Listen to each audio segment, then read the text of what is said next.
Hello, MCU fans. Today is going to be my breakdown and review of Friendly Neighborhood Spider-Man episodes 6 through 8. I'll also discuss any elements from the tie-in comics issues 1 and 2, where they fit in with these episodes. And of course, next week we will get tie-in comic number 3, so I'll break that down with the final 2 episodes. And then unfortunately, we have to wait a few months to get the last 2 tie-in comics. So, lots to discuss. There will be spoilers, but as long as you're okay with that, then let's dive right in and see what we can find out. Don't forget, we have a February contest running all month long. Be a subscriber, leave a comment. You could win a book or a steelbook. Best of luck. And we have a membership option with lots of cool perks, so you might check it out in case you're interested. All right, so real quick timeline recap. If you remember, the first episode started on Orientation Day, which at least in the real world would have put it in September 9th of 2015. We then jump a few months later, which is what those tie-in comics cover. In fact, the tie-in comics even say that they're basically covering several weeks. So that's why I think we then advance to sometime in October or November because they're playing football. And in New York, football season ends at the end of November. We also have Pearl, who's in swimming, and those swim meets end in November. So everything seems to be indicating a fall time frame. And that goes well with this Experience Haunted New York Tours sign. So some new things. In these latest episodes, we learned that it's been 1 week where everything was going great with Lonnie and Pearl, and then the next week, he can't be bothered to tell me what's going on. So that implies there's really no more than a week that's transpired between the last set of episodes and episodes 6 through 8. Also, it seems like a fall setting, maybe. Really hard to tell. Could be spring as well. And then finally, they do mention The Bachelor in this episode. And at least in real life, The Bachelor starts in January and runs to March. So maybe that's an indication we're in spring. Let me know your thoughts on that. It's a little inconsistent, but I'm still going to stick with fall of 2015 for now.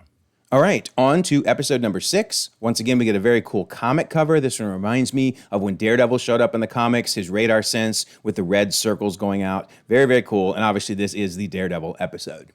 All right, so we start by learning that Lonnie is now on probation. Teacher's saying, I'd hate to see another student placed on probation. And unfortunately, he has been kicked off the football team. So yeah, things are not going well for him. Now, he justifies it by saying, I've tried so hard to live up to how everyone here sees me, and it's a relief not to have to worry about that anymore. Man, you really feel sorry for him. I mean, like, he literally considers it a relief to join the gang. Man, it's just so sad, so tragic what's happening to him. Anyway, we now see that he's being stalked by the Scorpion gang. Luckily, he's pulled aside by the 1/10 gang. And man, I can't believe I didn't mention this last time, but Bulldozer literally has a neck chain of a bulldozer. I mean, they are so much hinting at the fact that he may become one of the members of the wrecking crew down the road. We'll have to see on that. All right, so unfortunately, the Scorpion crew has now figured out where their hideout is, and there's somebody who wants revenge. The Scorpion is looking very menacing, and yeah, that pointed tail is going to be used very painfully coming up. All right, so then we see that Peter is now teamed up with Pearl and her lab partner, since, of course, Lonnie's on probation, and we get Pearl's line about, 1 week it's going great, and then the next he basically won't even talk to me about what's going on. But I love the fact that she's like, let's just do our work, while their other lab partner is taking selfies in class, and then turns to Peter and is like, who are you? Too funny. Social media, baby. It's an addiction. All right, so then we see that Jean is acting very sneaky. You might remember she may well turn into a villain before this is all over, but the fact that she's trying to sneak into Norman Osborn's office via an open door in the stairwell, man, dude does not have very good security. So then she basically slinks away, and then we see that Peter, Harry, and Nico are having a get-together with Aunt May's leftover food. Yum. Then we see that they all have a shared bond, because Peter says, my mom passed away a while back, which is why he's been staying with Aunt May and Uncle Ben. Then we learn that Harry also lost his mother, and Peter mentions, Nico actually lives with a foster family, so that means we all, which seems to imply that Nico's parents died. I still don't know, right? I mean, we know that Nico has respect for her parents, loves them because she has the picture both on the phone and in her room. So I'm assuming the things that happened in the Runaways series didn't happen in this timeline, but I really want to know what happened to her parents. I hope we continue to find out more. All right, so then we get some very clever VHS Easter eggs. They mention Tomb Buster, and of course that was referenced during the Moon Knight series. And they bring up Zaniac, and that was mentioned during Loki Season 2, Brad Wolf's movie. And also he was a villain in the Thor comics. And then they mentioned Predator. Now, this isn't so much of an Easter egg, but it just cracks me up because I remember the days of recording a movie off TV and then re-recording a different movie and then another and another, because you can see the label has changed multiple times. Trust me, you tried to reuse those VHS tapes as many times as you could. All right, so then we see that Civil War's impact continues to be felt because there's a fundraiser going on, and the woman on the mic says Lagos will never be the same after the tragic loss of life we all witnessed during the Avengers' actions there. Of course, Norman's at the fundraiser. He donated a ton of money, but also they mentioned Miss Eleanor Bishop of Bishop Security. Yes, that is the second Hawkeye reference, because remember the tracksuits were mentioned in an earlier episode. Love it. All right, then we see General Ross. Now, what I thought was interesting is he looks a little bit like William Hurt's rendition, but I think he also looks and even sounds like Sam Elliott's version from the first Hulk movie. So let me know your thoughts. Who did you think of when you saw this version of General Ross? And then we see a reference to the Sokovia Accords, as Norman asked, how is the search for Steve Rogers going? And the reason I think this is important is, remember, Peter idolizes Captain America. It seems in this universe, Captain America is the reason he became Spider-Man. But Captain America is now a criminal, and Norman may even ask him to hunt Cap down. Wouldn't that be interesting? So I can't wait to see where things go with that storyline. All right, so then we see what Norman's plan is to help Peter not have to register for the Accords. Yes, he's going to say that Spider-Man is actually this dude, Jay Gallo, one of his security guards, which is funny because his body type is so different than Spider-Man's. Like, they couldn't have picked anybody else. And of course, this dude may end up becoming a villain, Ricochet, down the road. So, craziness. But that's now why Peter does not have to register. And then we see that Norman has problems of his own because he has a security breach. Of course, Jean was walking up and down those stairs and going into his office without any issues whatsoever. So dude needs better security, but he calls Peter to have him go check it out. So that leaves Nico and Harry all alone. And then we see that Agatha all along lives on, right? Because there are tarot cards. And Harry says, hey, can you do a reading for me? And I think we were all probably like, yeah, I kind of like tarot cards now. Let's see what you got. So one of the cards she pulls out is the devil. So yeah, Mephisto, right? Every time we get a reference from Mephisto, you gotta acknowledge it. But then remember how in Agatha all along they did the card layouts. Well, Nico does the same thing. However, unfortunately, Harry was just kind of playing along because he's like, oh, cool. Now I get to flip the other card over like it's some game. So yeah, her feelings were really hurt by that. But wisely, he switches the topic to secrets, and Peter's secrets in particular. Nico says, oh, yeah, I know all about his secrets, but is there something I don't know? So sure enough, he leans in and tells her the secret about Spider-Man. I knew she would find out eventually, didn't expect it to be from Harry like this, but yeah, that was pretty cool. All right, so meanwhile, Peter, remember, was called away to go check on the security alert, and it's Daredevil. I love it. They play the main Daredevil theme, as you can see down below, and it was pretty much through the entire fight. That was so cool. And then we see that he's wearing his black mask that we also saw in the Daredevil Born Again trailer, right? When he showed off all his masks, one of them was this mask. So I think that's really, really cool. I cannot wait for Daredevil Born Again to arrive. Going to be so awesome. Anyway, their fight's also pretty awesome. It's short, but it was really cool. Spider-Man says, definitely top 5 super battles for me. What about you? And he's like, I don't really keep track, kid, but yeah, it's pretty cool. But then he tries to tell Spider-Man why he was checking up on Norman. He says, I'm trying to help you understand what's really going on. Osborn is hiding something. Yeah, I think we're all expecting Osborn to have an evil turn. I mean, he is Norman Osborn after all, so we'll have to see what's going on with that. But then what I thought was wild was Daredevil takes out Spider-Man with a sneaky move with his billy club, but why is his spider sense not activating? Why is he not realizing what's going on? In fact, really, the only reference I've seen to his spider sense was in the comics where he did get a tingle and said, boy, what is this thing? It's like an instinct, maybe a sense? So it seems like he has his spider sense, but maybe it only goes off in extreme danger? But then I'm confused why it didn't go off in his fight with the Scorpion, which of course we'll get to that soon. All right, anyway, Daredevil takes out Spider-Man, says, sweet dreams, kid, and takes off. Again, very short fight. Wish it would have been longer, but it was great seeing him. And of course, he was voiced by Charlie Cox, so that was awesome. All right, so then Peter hangs around a little longer so he can talk to Norman about what happened, and Norman explains that Otto Octavius used to work for him. I knew it. I knew that Octavius was jealous of Norman, and there's this big competition going on. So Norman explains that there was a modular smart alloy that they were developing to protect U.S. soldiers, and now Dr. Octopus is using that to equip all these different villains, because those are the arm things the Tarantula was using in the last episode. And then Norman says that Otto hired someone reliable for this job, i.e. Daredevil, because he knows he's in trouble. So notice, Norman is trying to shift attention away from the fact that Daredevil said Norman is hiding something. So yeah, Norman's up to something. We will find out more later, I'm sure. All right, so Peter now returns to Nico and Harry, only to discover that Nico now knows his secret. Are you sure Spider-Man can't get something for us, Pete? In fact, she says, Harry was trying to tell me that you're, and when she grabs his backpack, out falls his mask and his designs for his new costume. So yeah, the secret is out. All right, so then we move to episode number 7's comic book cover, which is Spider-Man versus the Scorpion. All right, so we start with Pearl, who is now heartbroken over Lonnie. She's like, how am I supposed to think it's not me? Because, of course, he's keeping secrets from her. But Peter says, well, sometimes we keep secrets from the people we care about because, of course, he's been keeping secrets from Nico. So it all kind of ties together. But this starts to bring Pearl closer to Peter. She does the little, shoulder bump. So yeah, this could become a problem if Lonnie thinks that Peter is like moving in on Pearl. All right, so then we see that Norman is working on tracking Octavius's tech. He's trying to locate Octavius by tracking the energy left behind by his weapons. And then I love this Easter egg. Peter says, why don't we track him by looking for tritium? And Norman's like, well, even Octavius would have a hard time finding that. But of course, in Spider-Man 2, he did find tritium because remember, precious tritium was the fuel that makes the project go. So love that tie back to Spider-Man 2. Then Peter suggests maybe he's using solar power, to which Norman laughs and says, I doubt he's managed to harness the power of the sun. And of course, that's another reference back to Spider-Man 2, where he infamously said, the power of the sun in the palm of my hand. Love it. Then they realize gamma is the answer. But Peter's like, well, he really shouldn't use that stuff, right?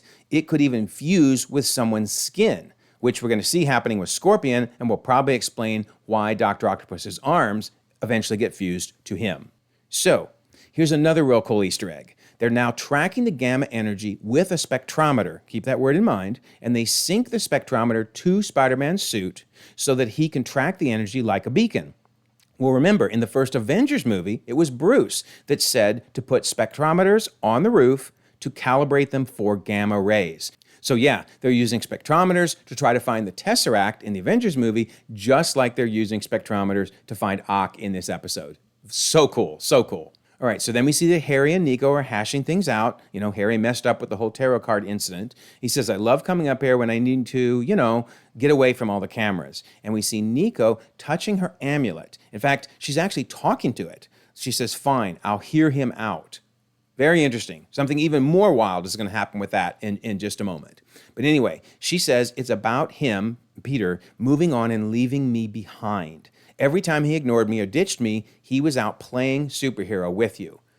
Okay, so now maybe does that mean her parents left her behind? That they abandoned her? Man, I'm just so curious to know what's going on because abandonment is a big deal to Nico. So hopefully we learn more about the parents in time. But Harry bonds with Nico by, teaching her how to drive. And he says that was a pretty successful first attempt. Keep in mind, this is the first time she's ever driven, but unfortunately, this jerk pulls up next to her and says, I'll race you, and basically insults her, calling her Beetlejuice, which we'll talk about that in a minute. But then look who's there, Clev. Love my man Clev. He's all ready to go, got his camera out. He says, it's your boy Clev, and just like he did in Shang-Chi, he's recording this adventure. He says, so, I had to bring it to you live right now on Clev TV. Too cool. But he also corrects the jerk in the race car saying, hey, earlier when you called her Beetlejuice, I really think what you actually meant was Lydia. So yeah, Lydia would have been a much better choice when referencing Nico's goth look. But anyway, they take off on the race and Nico almost gets into an accident because his car pulls out right in front of her. And notice, now the amulet, according to the closed captioning, chimes. And then it looks like it points up towards her because look at how it's now pointed towards her face and we see the purple glow maybe taking over her mind. I am wondering if the amulet is actually steering the car for her at this point because there's no way she should have been able to survive this race and that near accident. So man, I am so curious to learn more about this amulet and I'm sure that we will in time. All right, so she wins the race and Harry is so excited. He is pumped. That was sick, he says. And it looks like the two of them are starting to grow closer together. Interesting. Did not see this relationship coming. All right, so Pearl now shows up to try to get Lonnie to leave the gang because Lonnie's brother contacted Pearl to tell her where Lonnie was at. And she's like, I can't believe you're actually here. And everybody's like, uh-oh, somebody's got girl problems. That's funny. But she says, you don't play around with this stuff. And she's right. I mean, those are serious weapons. So yeah, he's got to get out of there. But then we find out why you really don't want to play around with this stuff because the Scorpion arrives for revenge. Can Donovan come out and play, he says. And then he starts using his tail. Notice he says, I brought a knife to a gunfight, but he totally impales that dude. And yeah, the look of all the other gang members' faces was my face as well. I was like, I can't believe they just did that. Oh, but it gets worse, right? Because then he starts to strangle Lonnie when finally in comes Spider-Man. So then I thought this move was so cool. He lodges his tail into this pillar so that he can then pull himself forward and knee Spider-Man right in the face mask, which of course disables half of it. That had to be scary for Spider-Man. But it does look like, for the moment, he's got him tied up and webbed away, although unfortunately his webbing is now out, as the Scorpion then burns his way out of the webbing. So yeah, this suit is now definitely stuck to his body thanks to the radiation. Then I cannot believe they did this. So Scorpion kind of traps Spider-Man by forcing him to hold up this pillar and then uses his tail to impale him. Oh my word. Now, granted, this is another reason I have to wonder if his spider sense is working, but then I don't know what else he could have done to get away. But man, I cannot believe they went there. Look at the blood on his tail. I mean, I applaud Disney for really, really making the point. Do not join gangs. It does not end well. But I did not see them doing something like this. This was insane. Anyway, things do not look good for Peter. His face mask is half destroyed after Scorpion pounds on him. And that, of course, reminds me of Tobey Maguire in his first movie, getting the beat down from the Green Goblin and losing half of his face mask. And speaking of the Green Goblin, what comes to rescue Spider-Man but an early prototype of what will probably become the Goblin Glider. Now, we don't know who's going to end up riding on it. Will it be Norman? Will it be Harry? Will it be someone else? But I thought that was really interesting. And of course, Peter grabs onto the glider and is taken away from his massive beatdown by the Scorpion. All right, so then we move on to episode number 8 and its comic book cover. Now, this definitely reminds me of the Spider-Man No More. Notice the suit in the trash can there. That's just like the Spider-Man No More storyline in the comics, as well as what Tobey did in Spider-Man 2. And they even had an homage to Spider-Man No More in the tie-in comics when Spider-Man defeats Crusher Hogan, dumps him in the trash can, and says, "Until I learn my own strength, it's Spider-Man No More." All right, so then he wakes up in the hospital, and a nurse is saying he's just a kid, which of course is just like Spider-Man 2 when he gets unmasked in front of all these people, and they say he's just a kid. So lots of references to Spider-Man 2. Then I think this is going to end up becoming a problem because they take some of his blood. He says, "Wait, don't." And then, of course, he passes out, and we don't see what happens to that. So yeah, I bet that's going to come back to haunt him. So then when Peter wakes up, Norman is there, and he explains the Spider-Man suit sustained heavy damage. Yeah, you think?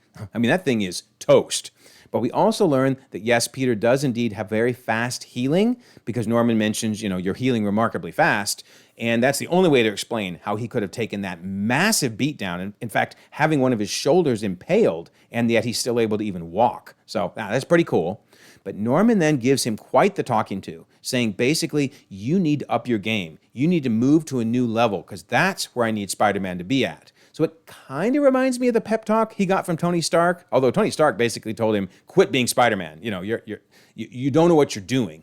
Norman's just basically saying, I think you can rise to the next level, but you got to raise your game up. You got to raise your game up. All right, so then we find out that Peter's project is actually going really well. In fact, even the mean dude that's eventually going to become the wizard, he even had to admit that this project is quite a breakthrough. And then we see another hint at a future villain because Dr. Connors says they're basically turning this place into a zoo, and right on cue, the animals come by and there's a lizard. I think an iguana technically, but you get the idea. Yeah, they are really hinting at her becoming the lizard. Okay, so then we see that Doc Ock is getting a stronger metal, probably for his arms. Notice it's high-density vibranium, so yikes, like he needs that, right?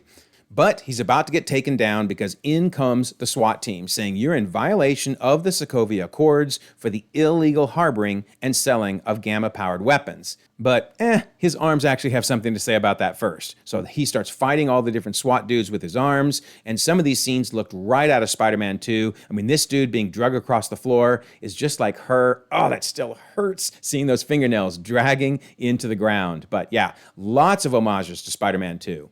Anyway, Ross has now brought back up. So because Doc Ock goes outside and there's Ross saying, "Give it up, Octavius," and in flies Iron Man. Notice they're playing the Avengers theme. That was really cool. And he says, "You're busted, bowl cut. Iron Man to the rescue." So I do love this look they're giving Iron Man. It's very reminiscent of the early Iron Man comics and how his armor looked in those. And he's even voiced by the same actor that does him in What If. So I thought that was really cool.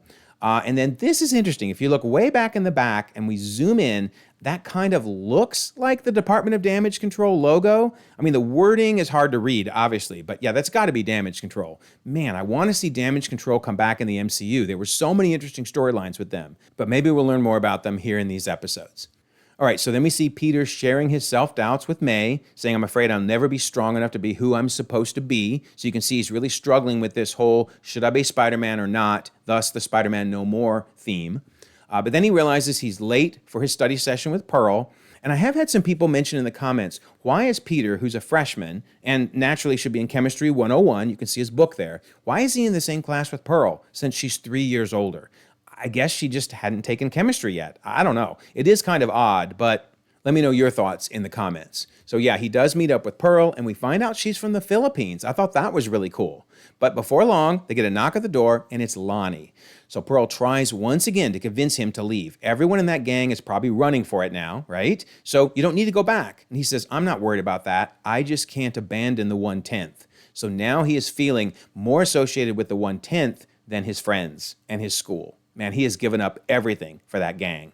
She says, if you go back, I want nothing to do with you. And he says, well, then this is goodbye then. This is just so tragic. It's so tragic. So then Peter tries to talk him out of it. You can't go back to that group, please. And he says, look, I get what you're trying to do, but I gotta do this. So man, when he fully becomes Tombstone, which I'm sure at this point is going to happen, and when he first fights Spider-Man, it is going to be so intense. All right, so speaking of the 1/10th gang, Chameleon now arrives to bring some helpful information. Basically, he's telling them where the Scorpion got his equipment. And remember, we first met him in an earlier episode, but something I forgot to mention at that point in time is he looks just like the Dimitri that showed up in Far From Home. I mean, they are really trying to hint that that dude could, in the MCU, eventually become the Chameleon. Very interesting. All right, so now the 1/10th group wants to power up. He's like, finally, people, we're going to even the playing field. And using his skills as a quarterback, he rallies everyone to the charge. 1/10th, 1/10th, 1/10th. So yeah, he is all in with that gang. All right, so then we see Peter, who's back at his apartment, looking at a picture of himself, May, and Uncle Ben. Isn't that great? So since Aunt May looks so much like her character in the actual MCU, I'm going to headcanon that that's what Uncle Ben looked like if he ever had shown up in the MCU. But it's so interesting he's looking at a picture of Uncle Ben, and then he goes to get advice from Norman Osborn, and Norman utters the famous line. Well, sorta. He says, you don't run from power, you embrace it. Because with great power comes great respect. Yikes. You need to give the world a reason to respect you. Oof. Yeah, definitely not the same advice he got from Uncle Ben. I mean, for Norman, power means respect. So, going to be interesting to see what Peter does going forward. But he doesn't have a costume right now. Good news, though, is Harry has a new suit for Peter. And as he shows it to Peter, dude says, go get him, Tiger. That sounded so weird coming from Harry because, of course, normally it's MJ that says, go get him, Tiger. But nonetheless, Peter now looks at his new costume and we see it reflected in his glasses. It is time for him to have the classic Spider-Man suit, and I am all for it. So yeah, these episodes have been amazing so far. Now we have 2 more, the final 2, coming next week. And remember, we also have issue number 3 of the tie-in comic. So I'll be talking about all of those then. Let me know your thoughts. Are you loving this series so far? I think it is fantastic. So don't forget, February contest, be a subscriber, leave a comment, win a book or a steelbook. And we have the membership option in case you're interested in that. And then I always love to mention the Discord. Here we are in the Friendly Neighborhood Spider-Man spoiler section, talking about all the different stuff we learned in the episode. It's so much fun to jump in there right after an episode airs and share our feelings about what we just saw. So we have 1,900 members across the globe, conversations 24/7, and I'll leave a pinned comment so you can join as well. Also, if you don't mind, like this video, subscribe if you haven't already. You can check out more content, and we'll all continue to enjoy the ever-growing, the ever-changing Marvel Cinematic Universe.